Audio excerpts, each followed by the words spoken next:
There's no feeling more intense than starting over. If you deleted your homework the day before it was due, as I have, or if you left your wallet at home and you have to go back after spending an hour in the commute. If you won some money at the casino and then put all your winnings on red but it came up black. If you got your best shirt dry cleaned before a wedding and then immediately dropped food on it. If you won an argument with a friend and then later discovered they just returned to their original view. Starting over is harder than starting up. If you're not ready for that, like if you've already had a bad day, then what you're about to go through might be too much. Feel free to go away and come back. I'll be here. Alright, thanks for coming with me on this trip. I'll understand if you have to take a break at any point. Just find a safe place to stop and quit the game. And don't worry, I'll save your progress, always, even your mistakes.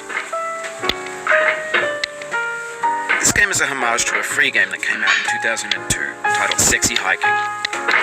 The author of that game was Jazzuo, a mysterious Czech designer who was known at the time as the father of B games. And B games are rough assemblages of found objects. Designers slap them together very quickly and freely, and they're often too rough and unfriendly to gain much of a following. They're built more for the joy of building them than as polished products. In a certain way, Sexy Hiking is the perfect embodiment of a B game.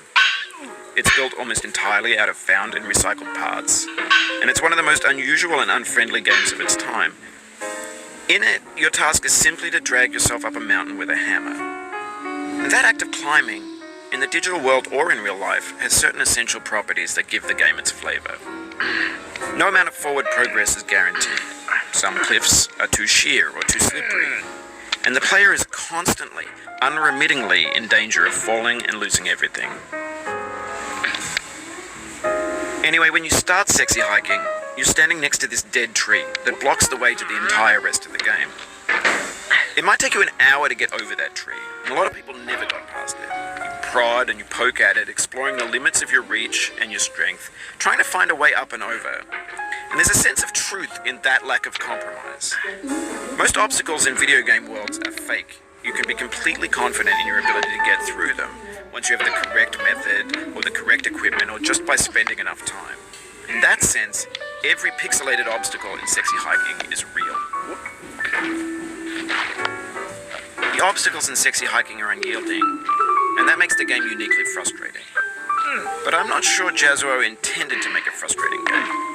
The frustration is just essential to the act of climbing, and it's authentic to the process of building a game about climbing. A funny thing happened to me as I was building this map. I'd have an idea for a new obstacle, and I'd build it, test it, and it would usually turn out to be unreasonably hard.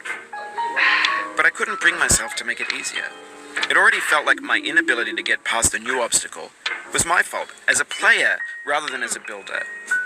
Imaginary mountains build themselves from our efforts to climb them, and it's our repeated attempts to reach the summit that turns those mountains into something real. When you're building a video game world, you're building with ideas, and that can be like working with quickset cement.